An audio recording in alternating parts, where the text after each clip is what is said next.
أستغفر الله العظيم ونصلي ونسلم على الرسول الكريم أما بعد.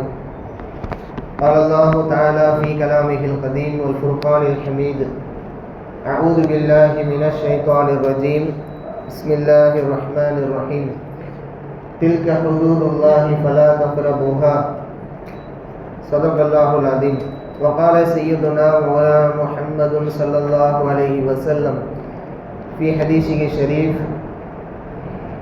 من قتل دون ماله فهو شهيد أو كما قال عليه الصلاة والسلام. புகழனைத்தும் இறைவன் ஒருவனுக்கே உரித்தாகட்டும். அன்பிற்கும் பெரும் மதிப்பிற்கும் உரிய ஜமாத்தார்களே, இன்று நாம் ஒரு சங்கையான நாளில் அமர்ந்து கொண்டிருக்கிறோம். அல்லாஹ் பல சூறாக்களின் வாயிலாக பல சம்பவங்களை, பல சட்டத்திட்டங்களை, ஒரு மனிதன் எப்படி வாழ வேண்டும் என்ற வாழ்க்கை முறையை, வாழ்க்கை நெறியை கற்றுக் கொடுக்கிறான். அந்த வகையில் சூரா நிசாவில், முன்பு ஓதப்பட்ட சூரா நிசாவிலே அல்லாஹ் பெண்களுக்கான உரிமை, சொத்துக்களை எப்படி பங்கிட வேண்டும், சொத்தை இன்று எப்படியெல்லாம் பயன்படுத்துகின்றார்கள், வீட்டில் ஒருவர் இறந்துவிட்டால் அவருக்கான அந்த சொத்தை வாரிசுகள் எப்படி பிரித்துக் கொள்கிறார்கள், இதில் நிறைய சிக்கல்கள், நிறைய மோசடிகளை நாம் பார்க்கிறோம். இன்னைக்கு ஃபெமினிசம், பெண்ணுரிமை அப்படின்னா நிறைய பேர் தப்பாக புரிஞ்சிருக்காங்க. பல அதிமேதாவிகள் அதற்கு தவறான விளக்கம் நிறைய சொல்கிறாங்க. ஃபெமினிசம், பெண்ணுரிமை அப்படின்னா பெண்கள் புர்காக்குள்ளேயே வச்சுருக்காதீங்க, அவங்கள புர்கா போடாமல் அவங்களுக்கு என்ன ஆடை பிடிக்குதோ அவங்கள அதை போட்டுட்டு அவங்க வெளியே போகட்டும், இன்னும் புர்கா போட்டு அவங்களை அனுப்பாதீங்க அப்படின்னு பேசக்கூடிய நம்ம சமூகமே இருக்குது. நேற்று ஆடை கலாச்சாரத்தை பற்றி நம்ம பேசணும். இப்போ பெண்ணுரிமை அப்படின்னா ஆடைகளை குறைத்து வெளியே அனுப்புவதோ, புர்கா போடாமல் அனுப்புவதோ கிடையாது. ஒரு பெண்ணுக்கான உரிமைகளை ஒதுக்கி ஆண்களை போன்று பெண்களும் இந்த சமூகத்தில் மதிக்கப்பட வேண்டியவர்கள், ஆண்களுக்கு பெண்கள் எந்த விதத்திலும் குறைந்தவர்கள் அல்ல அப்படின்றத 14 நூற்றாண்டுகளுக்கு முன்னால் ரசூல் ஸல்லல்லாஹு அலைஹி வஸல்லம் இந்த மக்கத்து மண்ணில் இந்த விஷயத்தை எல்லாம் பறைசாற்றி சென்றார்கள். பெண் குழந்தை பிறந்தால் அது முகசுளிப்பை ஏற்படுத்துகிறது என்று நினைத்த அரபுகளுக்கு மத்தியில் பெண் குழந்தை பரக்கத் என்று சொன்னார்கள். பெண் குழந்தை மோசமானது, அது முசீபத்து என்று சொன்ன அரபுகளுக்கு மத்தியில் பெண்களின் காலில், தாயின் காலில் சொர்க்கம் உள்ளது என்று சொல்லி பெண்களின் மனதில் அவர்கள் குளிர்ச்சியை ஏற்படுத்தினார்கள் ஸல்லல்லாஹு அலைஹி வஸல்லம். இப்படி பெண்களுக்கு பல மறுமலர்ச்சியை இந்த சமூகம், இஸ்லாமிய மார்க்கம் ஏற்படுத்தியது. அதில் எந்தவித மாற்ற கருத்தும் கிடையாது. ஆண்களை போன்றே பெண்களுக்கும் சொத்தில் சம பங்கு உரிமை உண்டு. இவர்கள் எப்படி சொத்து வாங்குகின்றார்களோ அதே போன்று அவர்களும் சொத்து வாங்கலாம். பெண்களுக்கான உரிமையை ரசூலுல்லாஹ் நிறைய பேசியிருக்காங்க. அஸ்மா ரலியல்லாஹு அன்ஹா, ஆயிஷா நாயகியுடைய அக்கா, எல்டர், இவங்க மார்க்கம் சார்ந்த பல விஷயங்கள் ரசூல்கிட்ட போய் கேட்பாங்க. தயக்கமே இல்லாமல் கேட்பாங்க. சஹாபி பெண்மணிகளில் மார்க்க சட்டத்தை தயக்கமே இல்லாமல் கேட்குற பெண்களில் முதல் பெண் அப்படின்னு பார்த்தா அஸ்மா ரலியல்லாஹு அன்ஹா அவங்கள சொல்லலாம். ஆயிஷா நாயகியுடைய அக்கா ஒரு நுணுக்கமான அறிவார்ந்த ஒரு கேள்வி கேட்குறாங்க. நல்லா கவனிங்க. யார் ரசூலல்லாஹ், ஆண்கள் பள்ளிவாசலுக்கு வர்றாங்க, பள்ளிவாசலுக்கு அவங்க ஜமாத்தா தொழுதாங்கன்னா 27 மடங்கு நன்மை. ஆனால் எங்களுக்கு அந்த வாய்ப்பு கிடைக்கிறது இல்லையே. இப்போ நாங்கள் ஃபஜ்ருக்கு ஜமாத்தை தொழுகிறது இல்லை, பள்ளிவாசலில் லுஹருக்கு ஜமாத்தை தொழுகிறது இல்லை. இப்போ ஜமாத்து தொழுகையில் தானே 27 மடங்கு நன்மை இருக்குது, அது ஆண்களுக்கு தானே கிடைக்குது. ஆனால் பெண்களாகிய நாங்கள் வீட்டில் தொழுகிறோம், அப்போ எங்களுக்கு 1 மடங்கு நன்மை தானே கிடைக்கும். அப்போ ஒரே தொழுகையில் ஆண்கள் எங்களை விட 27 மடங்கு நன்மையை சம்பாதிக்கிறாங்களே, இது எப்படி? இது அல்லாஹ் அந்த மாதிரி கூலியை மாற்றி கொடுக்க மாட்டானே, இது எந்த விதத்தில் நியாயம் அப்படின்னு ஒரு அறிவார்ந்த கேள்வியை கேட்குறாங்க. அதுக்கு ரசூல் சொன்ன பதிலை நீங்கள் நல்லா பார்க்கணும். மார்க்கம் நமக்கு எப்படி பெண்களுக்கு உரிமைகளை கொடுத்துருக்குன்னு பாருங்கள். அஸ்மா, நீங்கள் கேட்டது கரெக்டான கேள்வி. அதற்கான பதில் என்ன அப்படின்னா, ஆண்கள் பள்ளிக்கு தொழுதாதான் 27 மடங்கு நன்மை ஜமாத்தோட. ஆனால் நீங்கள் அப்படி இல்லை, கணவன் சொல்லுக்கு கட்டுப்பட்டு வீட்டில் என்னென்ன வேலைகள் இருக்கோ அதை சரியாக பார்த்து கணவனுக்கான கடமைகளை செய்து வீட்டில் அந்தந்த வகுத்தை நீங்கள் தனியாக நிறைவேற்றினாலும் ஆண்களுடைய சமபங்கு நன்மை உங்களுக்கு கிடைக்கும் என்று சொன்னார்கள். எவ்வளவு நுணுக்கமான பதில் பாருங்க. நாம பள்ளிவாசலுக்கு வந்து ஜமாத்தோட தொழுதாதான் 27 மடங்கு நன்மை. ஆனால் பெண்கள் வீட்டிலிருந்து வீட்டுக்கான எல்லா வேலைகளையும் செய்து கணவனுக்கான கடமைகளை உரிமைகளை எல்லாம் செய்து கொடுத்து அவங்க இபாதத்தில் கான்சென்ட்ரேஷன் பண்ணாலே ஆண்களுக்கு நிகரான நன்மை அங்கு அவர்களுக்கு எழுதப்படுகின்றது என்கிற சம்பவத்தை நாயகம் ஸல்லல்லாஹு அலைஹி வஸல்லம் அந்த வந்து கேட்ட அஸ்மா ரலியல்லாஹு அன்ஹா அவங்ககிட்ட பதிலாக சொல்றாங்க. இப்போ இப்படி நிறைய விஷயத்தில் பெண்களுக்கு ஏற்ற பெண்களுக்கான உரிமைகளை ரசூல் இந்த சமூகத்தில் வாங்கி கொடுத்தார்கள். பெண்களுடைய விஷயம் இப்படி சூரா நிசால வந்து பார்த்தீங்கன்னா பெண்களுக்கான சூறா தான் அது. அந்த சூறாவில் இன்னொரு பிரதான விஷயம் சொத்துக்கள் விஷயம் இருக்கு. இன்னைக்கு நீங்க பார்த்தீங்கன்னா இந்த சொத்துக்களை பிரிக்கிற விஷயத்துல நிறைய சண்டைகள் ஏற்படுது வாரிசுகளுக்கு மத்தியில். இது வந்து ஒரு கடல் மாதிரி ஒரு சாப்டர். ஏதோ 10 நிமிஷத்துல பேசுற விஷயம் அல்ல இது. ஒரு ஜும்மா 2 ஜும்மா பேசினாலும் பத்தாது. அவ்வளோ பெரிய ஒரு கடல் மாதிரி உள்ள விஷயம் இந்த சொத்துக்கள் மேட்ரு, இதை பற்றி பேசுறது அப்படின்றது. இப்போ சொத்துக்கள் விஷயத்தில் ஒரு மனிதர் போராடுறாரு, தனக்கான காசு வேணும் அப்படின்னு நினைக்கிறாருன்னா அது மார்க்கம் சார்ந்த விஷயம்தான். ஒரு காசுக்காக அலைகிறாரே அப்படின்னு நம்ம அவரை சொல்றதல்ல, அது உலக ஆசை பிடித்தவருக்கான எண்ணம் அப்படின்னு சொல்றதல்ல. ஏன்னா ரசூலுல்லாஹ் கிட்ட ஒருத்தர் வந்து கேட்டார், ரசூலுல்லாஹ் எனக்கு சில சொத்துக்கள் இருக்கு, என் வாரிசுகள்லையோ அல்லது வேறு ஒரு நபரோ வந்து என் சொத்தை அபகரிக்க வந்தாங்க அப்படின்னா நான் என்ன பண்ணுறது அப்படின்னு கேட்டாங்க. அவருக்கான சொத்து, அவருக்கு வர வேண்டிய காசு, ஒருத்தங்க இப்போ மடக்கி பிடிச்சிடுறாங்க, எடுக்கிறாங்க, அபகரிப்பு செய்ய போகிறாங்க, திருடுறாங்க, ஏதா ஒன்று இப்படி வந்தால் நான் எப்படி அவங்கள ஹேண்டில் பண்ணுறதுன்னு கேட்குறாங்க. அப்போ ரசூல் சொன்ன பதில், முதல்ல நீ தடுத்துப்பாரு.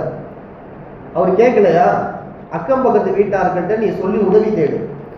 அங்கேயும் வந்து அவர் கேட்கல அப்படின்னா அரசாங்கத்துக்கிட்ட முறையிடு.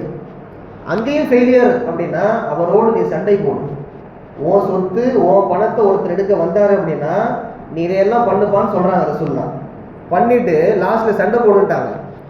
நான் சொத்து போகுதுன்னா அங்கே சண்டை போட்டு வாங்கலாம், அது வாரிசுகளாக இருந்தாலும் சரி. நான் ஒவ்வொன்றா அடுத்தடுத்து வரேன், சொத்துக்கள் எவ்வளோ முறைகேடுகள் இருக்குது, மால் ப்ராக்டிஸ் இருக்குது அப்படின்றத நான் ஒவ்வொன்றா சொல்கிறேன். இப்போ சண்டை போடுன்னு சொன்னாங்க. அப்போ அவர் கேட்டார், யார் ரசூலுல்லாஹ் நான் சண்டை போடுறது பிரச்சனை இல்லை, சண்டை போட்டு அவர் என்ன கொண்டாருன்னா ஒரு கத்தியை வச்சோ ஏதோ உனக்கு கொண்டுட்டாரு அப்படின்னா நீ ஷஹீது பண்ணாங்க, நீனு ஷஹீது, உன் சொத்துக்காக நீ போராடுற. சரி ரசூலுல்லாஹ் இப்போ நான் பதிலுக்கு அவரை கொண்டுட்டேன் அப்படின்னா அவர் நரகவாதின்னு சொன்னாங்க. ஏன்? உன்னுடைய சொத்தை அவர் அநியாயமாக திருட வந்துள்ளார், அநியாயமாக எடுக்க வந்துள்ளார் அப்படின்னு சொத்து விஷயத்தில் ரசூலுல்லாஹ் நீங்கள் இவ்வளவு உரிமையாக போராடலாம் அப்படின்றத சொல்கிறாங்க.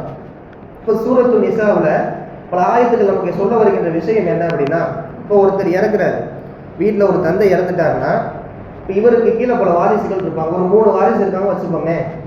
இந்த தந்தை இறந்த உடனேயே இவர் பேரில் வந்து ஃபாத்திஹா ஓதுதா இருக்கட்டும், இன்ன பிற விஷயங்கள், சதக்காவுடைய விஷயங்கள், அவருடைய பேர் பொறிக்கப்பட்டு பல குரான்கள் வாங்கிட்டு வந்து பள்ளியாசல் வைப்பாங்க, பார்த்துருப்போம்.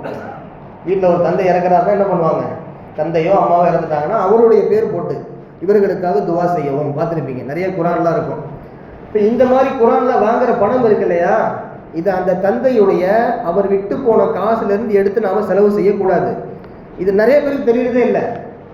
இது வந்து வாரிசுகிட்ட முதல்ல மசாலா செய்யணும். தந்தைக்கு அவர் விட்டு போன பணம் 1 லட்சம் ரூபா இருக்கு, அவர் ஏதாவது கடன் இருந்துச்சு அப்படின்னா அந்த கடன் ஒரு 20,000 ரூபா இருக்கு, 20,000 ஒதுக்கிட்டு மீதி 80,000 ரூபாயை அவங்க எப்படி பிரிக்கணும் அப்படின்ற மசோராலாம் போய் அவங்க ஒத்தி செஞ்சாதான், அவங்க சேலரியிலேருந்து அவங்க சேமித்து வச்ச பணத்திலிருந்து தான் அத்தாவுக்காக அவங்க வந்து என்ன பண்ணலாம், சதக்கா செய்யலாம். அத்தா விட்டு போன சொத்துலேருந்து எடுத்து சதக்கா செய்யுது, சாப்பாடு வாங்கி தர்றது, இங்கே பாடி இங்கே கிடக்கும், ஜனாசா இங்கே கிடக்கும், மதியம் அங்கே சாப்பாடு போட்டுருப்பாங்க, உறவினர்கள்லாம் சாப்பிட்டுட்டு இருப்பாங்க. இது எந்த காசாக இருக்குன்னு நினைக்கிறீங்க? அத்தா விட்டு போன சொத்துலேருந்து அந்த காசு எடுத்து வச்சுக்கிட்டு வந்த உறவினர்களை கவனிக்கிறது.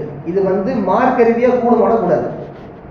ஏன்னா ஒருத்தர் இறந்துட்டாருன்னா சொத்து அவருக்கானதல்ல, அல்லாஹ் அங்கே பங்கு பிரிக்க சொல்கிறான். யார? வாரிசுகளை.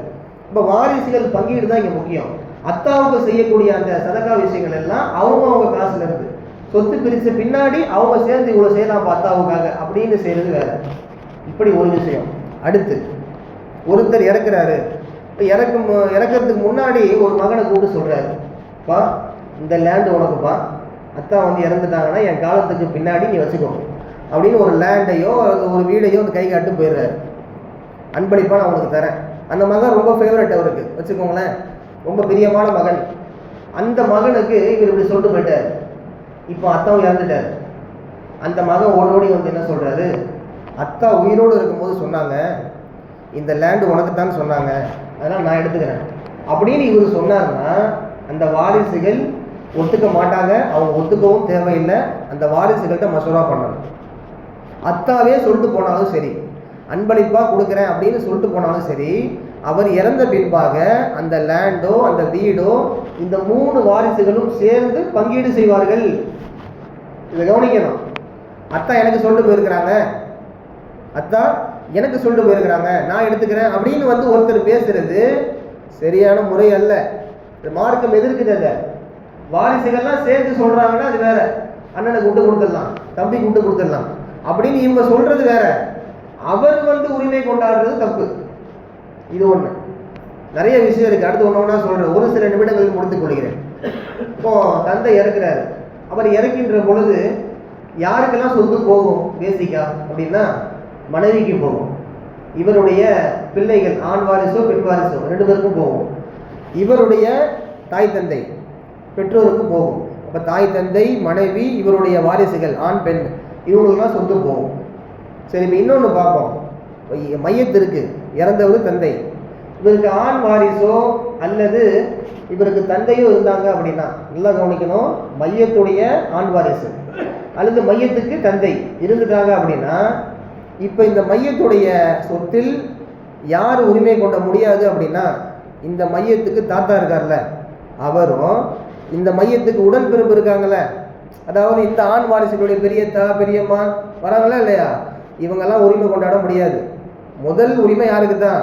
மையத்து இறந்து போன ஆளுடைய அந்த நபருடைய ஆண் பிள்ளைகளுக்கு தான் முதல் உரிமை. அடுத்து தந்தை இருக்காரு. இவங்க 2 பேருமே இல்லை, 2 பேர்ல யாரா ஒருத்தர் இல்லை அப்படின்னா என்ன செய்யலாம்? தாராளமா உடன்பிறப்புகளுக்கோ அல்லது இவருடைய தாத்தாவுக்கோ கொடுக்கலாம். இப்படி இவ்வளவு டீப்பான சட்டங்கள் உள்ள இருக்குது. அதுதான் குர்ஆன் நல்லா சொல்லலாம். ஃபரீலத்தம் மினல்லாஹ், இது நான் பிரித்த சட்டம், இந்த சமூகத்திற்கு நான் வகுத்த சட்டம், இதிலே நீங்கள் மீறி விடாதீர்கள். இதெல்லாம் யாருக்கு தெரியும்? இன்னைக்கு இதை பேசுனா நம்மள வந்து எதிரியா பார்ப்பாங்க.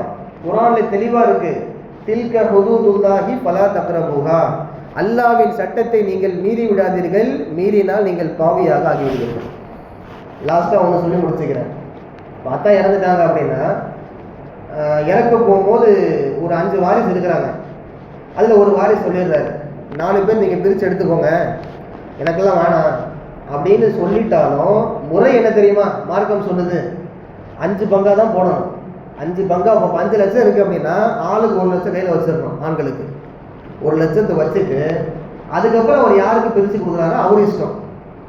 ஏன்னா இவர் எழுதி கொடுத்தாலும் சரி, இவர் வாயளவில் சொன்னாலும் சரி, 4 பேர் வச்சுக்கோங்கப்பா அப்படின்னு சொன்னாலும் அவர் பின்னால் வந்து காசை கேட்டார், மனசு மாதிரி கேட்டார்னா இவங்க காசை கொடுத்து தான் ஆகணும். ஆனால் அவங்கள்ட்ட அப்பா காசு இருக்குமா தெரியாது. சரி, இது ஒரு கேட்டகரி. இன்னொரு கேட்டகரி பார்ப்போம். இப்போ அந்த 5 வாரிசுகளில் ஒரு வாரிசு இப்படி சொல்கிறார், 5 லட்சம் இருக்குப்பா, எனக்கு 1 லட்சம்லாம் தேவையில்லை, அத்தாவுடைய இந்த 2 வீலர் நான் எடுத்துக்கிறேன், இது ஒரு 50,000 மதிப்பு இருக்கும், எனக்கு வர வேண்டிய சொத்து 1 லட்சம் ரூபா, ஆனால் இந்த 2 வீலர் மதிப்பு ஒரு 50,000 ரூபா போகுது, எனக்கு இது போதும். இப்போ 4,50,000 ரூபா இருக்குது, அதை நீங்கள் 4 பேர் பிரிச்சுக்கோங்க அப்படின்னு சொல்லிட்டாருன்னா இது ஓகே. இந்த மாதிரி பேசிக்கிறது ஓகே, சமரசமாகி போகிறது ஓகே. எனக்கு காசே வேணாம் நீங்கள் எடுத்துக்கோங்க அப்படின்னு சொல்லிட்டு பின்னால் அவர் மனசு மாதிரி வந்து அந்த 4 பேர்கிட்ட காசை கேட்டார், இப்போ கொடுங்கன்னு சொன்னால் அவங்க கொடுத்து தான் ஆகணும். இது குர்ஆன் தெளிவாக பேசுது. இது பேசுனா பேசிக்கிட்டே போகலாம், அவ்வளோ நீளமான சட்டம்.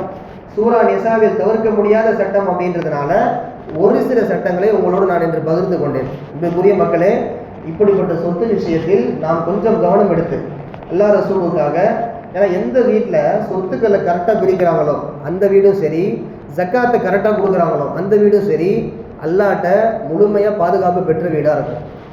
எந்த வீட்டில் சொத்துல மோசடி செய்கிறாங்களோ, எந்த வீட்டில் கடமையான ஜக்காத்து பணத்தை வெளியே அனுப்பலையோ, ஏழைகளுக்கு போய் சேரலையோ, அந்த குடும்பம் நடுத்தருவுக்கு வந்துவிடும். கொஞ்சம் யோசிச்சு பார்க்கணும். ஜக்காத்து கொடுக்கறது கசக்கும், சொத்தை பிரித்து கொடுக்கறது, அதுவும் லேடிஸுக்கெல்லாம் கொடுக்கறது ரொம்ப கசக்கும். ஏன் அக்காவுக்கு கொடுக்கணும், ஏன் தங்கச்சி கொடுக்கணும்? அண்ணன் பேசுவார், கொடுக்கணும், மார்க்கம் சொல்லுது. மார்க்கம் சொல்லக்கூடிய விஷயம். அதாவது பொம்பளைங்களை இலக்காரமாக பார்க்கறது.